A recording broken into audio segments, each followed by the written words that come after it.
When night falls, not every strange occurrence stems from a criminal. Some things cannot be recorded in reports. There are no case files, no evidence, only sleepless eyes and stories whispered in the dark. Tonight, you will hear 3 true accounts from those who once believed they understood the rules, until they stepped into fateful night shifts where reality began to crack. An abandoned car left behind a human hand, and a voice that didn't belong to anyone still alive. A house that could bend space, and a woman who no longer stood upright, only crawled and called out for Camille, a little girl who died in loneliness. But her wide-open eyes refused to close, even in the dreams of the survivor. If you're drawn to true horror stories, chilling cases that echo long after the facts end, and truths that defy explanation, subscribe to the channel. You'll help us keep telling the things no one dares say out loud, and we cherish every subscription as a heartfelt thank you from the bottom of our hearts. Are you ready? Keep the lights on. And remember, some stories are not meant to be heard alone.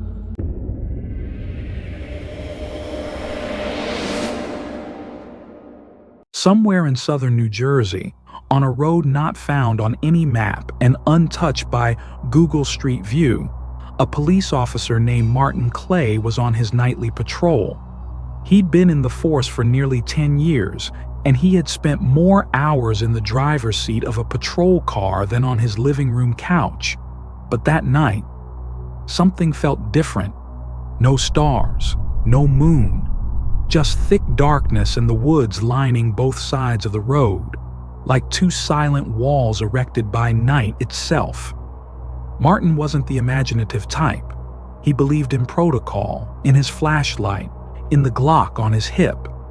But sometimes there are empty stretches, gaps between patrol calls, that allow the mind to say things logic can't argue with. And then he saw it. A faint red blink in the grass off the roadside, flickering dimly through a veil of mist. Martin frowned and slowed down. A taillight, but only one side still worked. As his car got closer, all his senses tensed. A silver sedan, tilted on the grass, driver's door flung wide open. No interior lights, no driver. Most importantly, no license plate. Martin switched on the turn signal, pulled over, and killed the engine. The space around him thickened like jelly. He grabbed his flashlight, opened the door, and stepped out. The grass beneath his boots was damp and cold, as if recently soaked in something. That wasn't water. The car lay there, silent as a dead creature. But Martin had never trusted silence. He crept closer. Just as he neared the open door, someone, or something, stepped out from inside. It didn't run. It didn't look back. It just stood there, in the darkness framed by the open door, then quietly turned and vanished into the woods. No scream, no breath. Martin stood still. His flashlight trembled in his hand. There was a strange moment when his brain said, "Pursue," but his heart whispered, "Don't. Don't break the line between man and something else." He grabbed his radio and quietly called in a suspicious, unidentified individual, his voice lower than usual. As his flashlight swept over the driver's seat, he saw the smear of blood. And something stranger still, no footprints led from the car to the woods. Not a single one, only silent trees.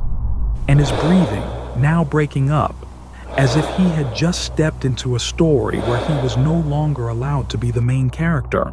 Martin stood in front of the open car, gripping his flashlight so tightly his knuckles turned white. No footprints, no mud. The person, or thing, that had exited the vehicle seemed to have never touched the ground at all. He took a deep breath. Mistake. A pungent, suffocating wave of air slammed into his sinuses. A scent every cop only needs to smell once to remember forever. Rot. Not the kind of spoiled food rot. The smell of corpses, of human flesh or something decomposing. Martin held his breath, flashing the light into the driver's area. The seat was empty. No keys, no personal items. But the floor was soaked. Used tissues, toilet paper, and a crumpled gray hoodie, all stained deep red, as if blood had dried there hours ago.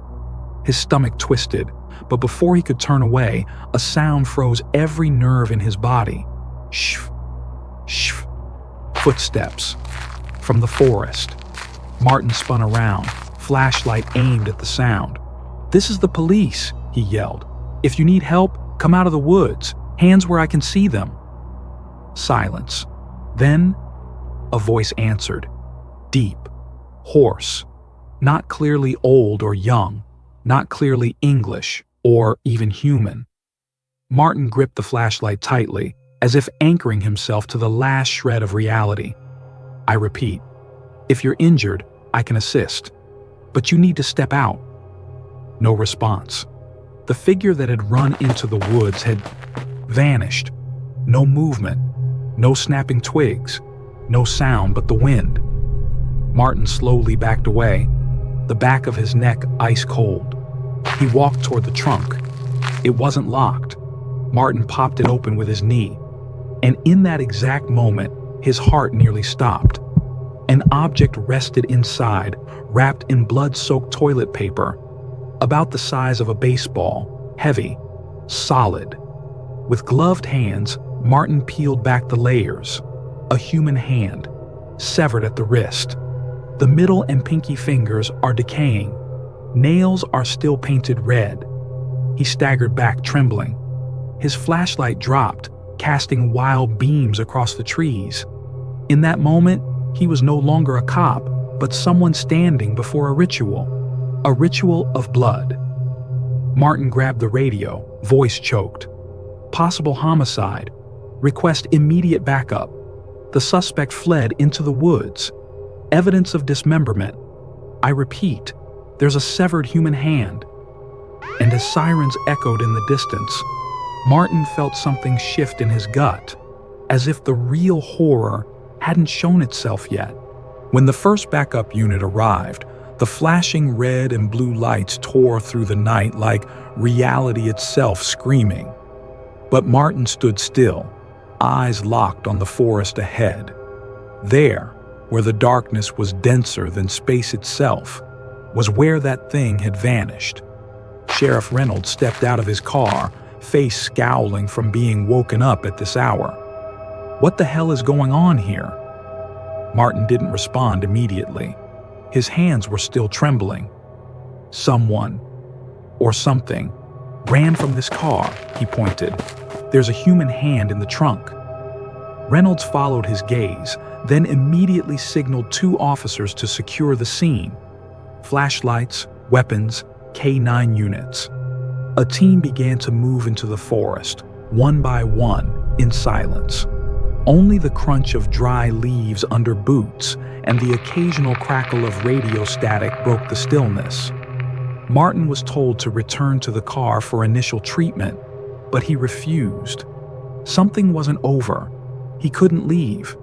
Not while the feeling of someone watching still coiled around him like invisible barbed wire. About 10 meters into the woods, the team found their first clue.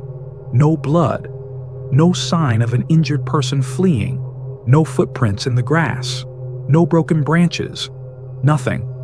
Like the fleeing figure was an illusion. Then the K9 barked. All eyes turned toward a spot. A rotted tree stump near the edge of the woods. Under the light, they saw disturbed soil. Someone had dug something up there and buried it again. They began to dig. What they pulled out wasn't a body. It was clothing. A blood-stained nurse uniform, the pocket still holding a name tag, H. Cooper, RN. Then a shattered iPhone and a wallet with bank cards and ID. That woman had gone missing. 5 months ago. 3 counties away. No one imagined she'd end up buried under a tree near an unmarked car in an area without cell reception. Martin stood frozen. Nothing added up. No evidence suggested she'd ever been here, except the hand. When they ran prints and DNA samples, all hope of identifying the fleeing suspect vanished. No matches in the system, no medical records, no biometric data. No one had known him. No one had seen him. Then, through one officer's radio in the search team, a whisper came, spoken not in English, not in the voice of anyone on the team. A deep voice, as if echoing from inside the rotting wood itself. He didn't run. He's leading you into the forest. Martin stared into the darkness ahead. His breath caught. For the first time in his life, he understood. He was no longer the pursuer. He was the bait. 3 weeks later, the case file was classified as unknown subject and temporarily closed. No one objected. No one questioned. Because everyone who was there that night felt they had brushed up against something that shouldn't be named. Martin was put on leave. He never returned to the station, nor did he go home. The last time his colleagues saw him, he was sitting alone at a 24-hour diner near town, eyes locked on his phone screen, replaying a segment of audio from that night's radio. The whisper in the woods. No one else could make it out, but Martin could. He insisted there were words. Something was speaking, and it hadn't stopped at that forest. Martin began collecting news clippings, unmarked vehicles, missing persons whose bodies were never recovered, only parts left behind, all scattered across hundreds of miles, but sharing one eerie detail. The last people to see the victims all described. Someone running into the woods without leaving any footprints.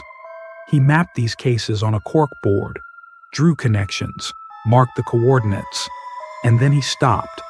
Right in the center of the map, where all the lines intersected, was where he had stood that night.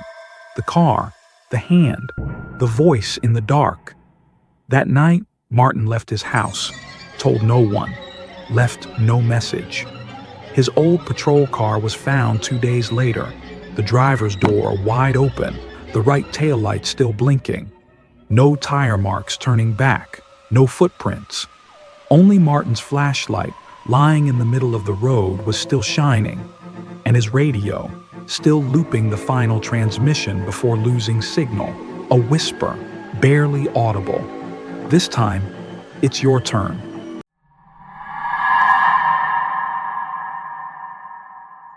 The house sat deep in a run-down neighborhood where only a few streetlights still worked, and barking dogs at night had become the ever-present soundtrack. It wasn't raining, but the air felt damp, as if somewhere nearby. Rain had just fallen. Officer David Hatch and his partner Lopez pulled up in front of a weathered silver-painted house with a warped tin roof and an iron gate that clanged every time the wind passed through. They were dispatched to verify the last known location of Camille James, a subject under monitoring who had disabled her device and vanished from the system 2 days ago. "These anklet cases are never simple," David muttered, adjusting the flashlight clip to his vest. Lopez knocked 3 times. No response. David circled to the side of the house, his habit of checking blind spots. The moment his heel touched the damp grass, the front door creaked open. A middle-aged woman poked her head out, and instantly, her eyes locked directly onto David. That stare felt like a safety pin piercing straight into his mind. There was no way she could see him, no window, no light, no angle that gave her a line of sight. But her eyes didn't waver. After a few seconds of silence, she turned to Lopez and opened the door wider. "Camille?" Lopez asked. The woman didn't respond clearly, just muttered, She's here." Then she collapsed. She didn't cry. She didn't faint. She crawled like a child. Her hands and knees scraped across the cold tile floor, her lips repeating Camille over and over like a chant. No pain, no tears, only a fracture. David entered from the side, flashlight cutting through the dim hallway, and in that moment, he knew. They had stepped into a place where the rules of the outside world no longer applied. Inside the house was another world. No phones, no TV, not even the ticking of a clock. Everything seemed frozen in a broken timeline. The woman, perhaps the owner or simply someone who lived here, continued to crawl, the scraping of her limbs on the old tile floor sounding dry and steady like a funeral drum. She kept muttering Camille as though summoning a spirit. David glanced at Lopez. Both of them had goosebumps, but training forced them to press on. "Can you tell us where Camille is?" David asked, softening his voice. The woman nodded, but still crawled. No answers, no eye contact. The house smelled strange, like moldy books mixed with expired bleach. Under the dim glow of a hurricane lamp hanging in the kitchen, everything seemed covered in a thin fog. David began checking the rooms. The house wasn't large, just 2 floors, 3 bedrooms, and an attic. But every time he returned to the old hallway to move to the next room, he felt like he'd never passed through it before. "Wait," he whispered. The bedroom door ahead. He was certain he'd opened it earlier and seen it was empty. Now, it was tightly shut. There was a long, fresh scratch along the right wall. "Lopez, are you seeing this loop?" David asked quietly. "Yeah, it's like this house has no floor plan." They continued, no longer walking like police officers. They had become explorers in a maze where each room felt almost identical, but never quite the same. In every place they passed, the woman crawled silently behind them like a shadow. No heavy breathing, no groaning, just the sound of skin against the floor. Sometimes she got so close that David could feel her breath on his ankles, but when he turned, she'd be 10 steps back. Finally, they reached the second floor. That's when everything shifted. The stairs led to a single door, its white paint cracked and peeling.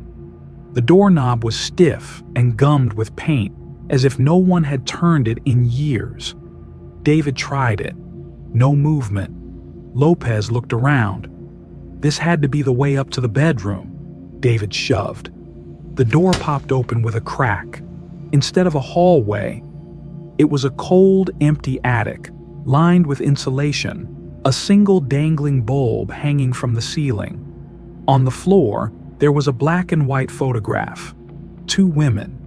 One was the woman from the house.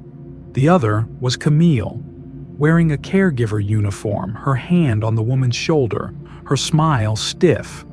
From downstairs, the woman's voice rang out, no longer shaky but loud and piercing.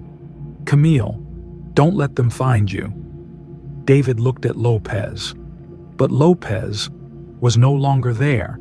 David stood there, alone in the dust-covered attic, when he realized Lopez was no longer behind him. No footsteps, no radio noise, nothing. Only the faint sway of the pull cord bulb, moving despite the absence of wind. He bent down and picked up the photo. Beneath the dust, Camille's face became clearer. She stood behind the older woman, both hands on her shoulders, but something was wrong in her expression.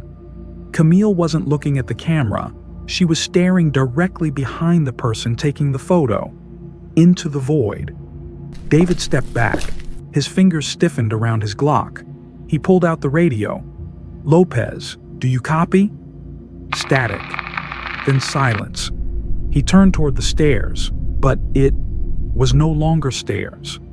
The attic door was now just a thin wooden wall, pasted with yellowing old newspapers repeating the same headline, "No way out." David backed away, flashlight flickering. The floor beneath him groaned as if straining to swallow him whole, and from the wall where the door had once been, a knock echoed. Knock, knock, knock. Not loud, not urgent, just in perfect sync with his heartbeat. He drew his weapon, pressed his back to the wall, flashlight sweeping across the attic. The room began to change, not physically, but as if his mind no longer trusted the space around him. Each floorboard, each wooden plank, each shadowed corner looked slightly different with every blink.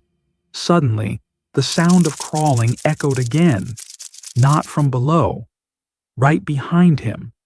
David spun, gun ready, but all he saw was a small mirror propped up on the floor. In it, reflected, was a hallway he had never entered. And in the middle of that hallway, Lopez stood with his back turned, one hand resting on the shoulder of a girl, Camille, also facing away. They stood perfectly still, but the mirror began to move. The perspective shifted. It wasn't a mirror anymore. It was a camera, a recording. Then a female voice rang out, not from anyone, but from the very walls themselves. Who enters must take a place. The mirror cracked. The attic door behind David swung back open, but no longer led downstairs. It now opened into the hallway from the mirror, with the silhouettes of Lopez and Camille still there, waiting for him. When the backup team arrived, house number 212 on Ash Street was completely silent. No sign of the woman, no Camille, no trace of Officer David Hatch or Lopez. From the outside, the house was just another crumbling structure in a decaying neighborhood, like no one had ever entered. But the system records were clear. The two officers entered at 7:43 p.m., and at exactly 8:02 p.m., both signals disappeared simultaneously. No alerts, no loss of signal, just gone. After 2 days of searching, with specialized equipment and K9 units, not a single clue was found.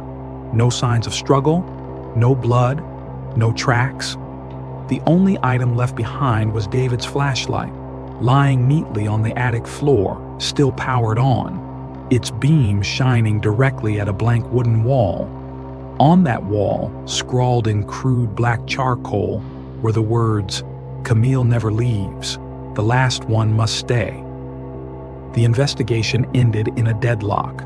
The case file was closed with the note, "Unexplained disappearance. High risk of environmental hallucination." A year later, when developers were preparing to demolish the row of houses to build an apartment complex, the construction team found a hidden room behind an insulated wall on the second floor, a room never listed in the house's blueprints. Inside was a black and white photo, fresh. 3 people. An elderly woman sat in the middle. Behind her were 2 men in police uniforms, hands on her shoulders, their faces blurred but still recognizable. David Hatch and Lopez. No one knew when the photo was taken, or with what. The house was never demolished. The apartment complex was built around it, leaving it standing in the center like an invisible monument. And every night the security guards report hearing a soft knocking from the second floor. Knock, knock, knock.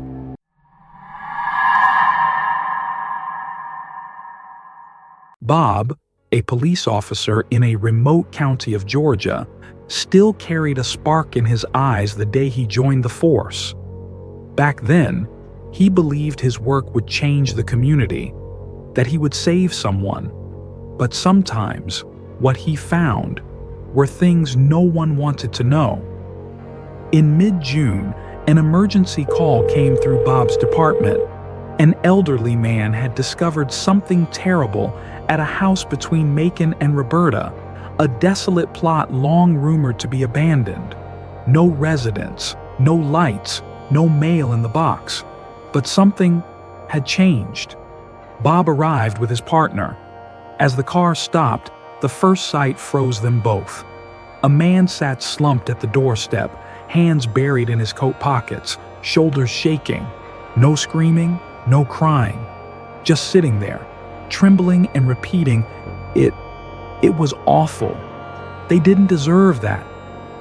Bob approached and knelt to speak, but the man gave no clear answers, his eyes cloudy, as if looking through another layer of reality. Bob's partner called for backup. Bob, with his gun drawn, opened the door and stepped inside. The moment the door swung open, air rushed out like from an open tomb. Rot, thick and chemical, like decaying flesh mixed with industrial cleaner. A smell no one could mistake, the smell of human death. He entered the living room. The house was a sealed-off garbage dump, moldy pizza boxes, piles of dirty clothes, needles scattered like puzzle pieces from an addict's nightmare. "Is anyone here?" Bob called, but only the buzz of flies answered from behind the bedroom door at the end of the hall. That sound of flies, Bob would never forget it, because it led him to the scene that ripped his soul in half. Bob never thought a stench could feel so thick, he'd have to swim through it. Every step down the hallway was a battle, not against darkness or danger, but against his stomach, fighting the urge to vomit. No light bulbs worked. The only illumination came from the open front door behind him, casting faint light across the chaos. Crushed beer cans, pill bottles on the floor, and blurry dark footprints leading to a closed door at the end. That door, the source of the buzzing flies, a death choir. Bob gripped his Glock tightly, trying to steady his breathing. He reached out and gently turned the knob. Click. Even that tiny sound echoed like a gunshot in the silence. He pushed the door open. The bedroom was pitch black, except for faint light through a dusty window. At once, a new wave of odor hit, rotting flesh, feces, dried blood that had settled into dark stains. On the bed were 3 bodies. A man lay on his side, one arm draped over a woman beside him. Their skin had turned greenish gray, eyes bulging, lips cracked and dry. And between them, a child, not sleeping, but a dead toddler, pale and shriveled, was draped across her mother's stomach, her eyes wide open as if left behind in some forgotten game. Her hair was tangled, her fingernails unusually long. Death hadn't stopped time for her. A cockroach crawled from the girl's mouth, slowly across her cheek, then dropped to the floor. Bob staggered back, hand over his mouth, but it was too late. He doubled over, vomiting onto the hallway floor, his insides twisting like wire being torn apart. When his partner arrived minutes later, Bob was sitting on the porch, head in his hands, muttering, "The baby." She looked at me. Her eyes, they're still open. The investigation quickly uncovered the tragedy. The couple were husband and wife, once employed at a local peach packing facility. After a surgery, the wife began abusing opioids. Then the husband followed. Eventually, they slid into heroin. The child, a little girl, barely 3 years old, died from starvation and dehydration while her parents were too high to notice. 3 days later, when they finally woke and found her cold and stiff, they decided to leave with her. 2 doses of heroin, enough to kill healthy adults. Bob didn't talk much after that case. He started drinking, not to forget, but to sleep. But in sleep, the child kept appearing, never crying, just looking at him, and her eyes still wouldn't close. Bob returned to work after 3 weeks of leave. No one forced him. No one even encouraged him to continue. But he came back on his own, maybe out of guilt, maybe because he believed that if he didn't face it, the little girl in his dreams would never go away. But she still came, every night. She didn't cry, just stood by the bed and watched. At first, Bob could still tell the difference between dreams and reality, but over time, the line blurred. One night, he woke to find a faint handprint on the bedsheet. Each finger was outlined in dust. He wiped it clean, but the next night, it returned, this time on the pillow. Bob saw a doctor. They prescribed sleeping pills. They helped him sleep deeper, but in his dreams, the girl came closer. Then, one night, she spoke. "Do you see me now?" The voice like a whisper inside his skull. "I'm so cold," Bob screamed, waking up drenched in sweat. He drank the entire bottle of liquor on the table to stop himself from crying. Then something strange happened. He began seeing the girl, not just in dreams, but in other cases. Unmatched traces. An unclaimed photograph found during a raid. A little girl wearing the same outfit as the dead child from that house, standing behind a cracked window. The photo was dated 3 years earlier, before the girl was even born. He took the photo as evidence. They chuckled. Coincidence. But Bob didn't believe that. He went back to the house. It had been sealed, but he got in, using an old key he'd kept for himself. Inside was just as it had been. The stench was gone, but the air still pressed down like something crushing the soul. He stepped into the bedroom where the 3 bodies once lay. The room was now empty. Only an old mirror stood on the floor, and in the mirror, the girl stood there. Not a reflection of reality. The room was empty, but she was there in the mirror, eyes wide, unblinking, a gaze that pulled him down into the deepest pit of guilt. Bob stepped back, but the image remained. "Do you see me now?" the voice repeated, colder, clearer. Bob drew his gun, but he didn't aim at the mirror. He turned the barrel on himself, hand trembling, lips tight. In his ear, a child's laugh echoed, like wind passing through the crack of an open coffin lid. The next morning, Bob didn't show up at the station. No one was surprised. He'd missed a few days before, citing personal reasons. But when calls went unanswered, concern grew. His car was found a short distance from the abandoned house, parked along the roadside as if someone had stopped in a moment of impulse. The door was unlocked. Bob's gun wasn't in its holster. They entered the house. No one stopped them. The old seal had already been broken. The house was empty. Everything looked as it had when Bob last left. But in the middle of the bedroom, they found an old standing mirror with wooden frame, riddled with termite damage. No dust on the glass, as if someone had just touched it. A young officer looked into it and instantly stepped back. His face was pale. "There's something," he stammered. "I saw myself, but I was standing behind me." No one else dared look into the mirror. Bob was never found. No blood, no signs of struggle, as if he had never been there at all. But a few weeks later, at the office, when a colleague opened Bob's locker to inventory his belongings, they found a folded piece of paper. No name, no address, no explanation. Just 4 handwritten words in blue ink. "I saw it."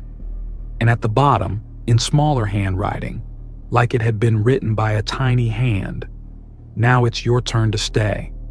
The case was shelved, never made public. The mirror was moved to evidence storage, draped in black cloth and unlabeled. No one opened it again, but every night the storage guards reported the same thing. When passing by, they heard soft knocking from behind the cloth. Knock, knock, knock.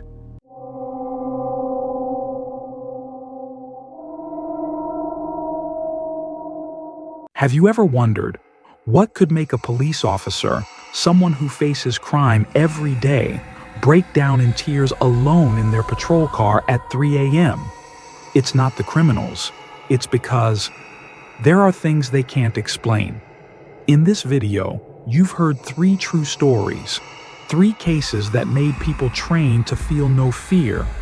Start dreaming of things that don't exist in any manual. An abandoned car in the woods where the stench of human flesh rises. But the one who fled left no footprints. A house where time twists itself, and hallways change position every time you turn your back. And a child who died of neglect, yet her eyes remained open, and every night she asks, "Do you see me now?" If you've dared to listen to the end, you now understand. Real fear isn't about ghosts. It's about the things no one dares to believe. And if you enjoy chilling true stories told with care and dedication, hit subscribe. Every subscription is a sign of support that helps us continue diving into the dark corners few dare to enter. Thank you for being part of this journey.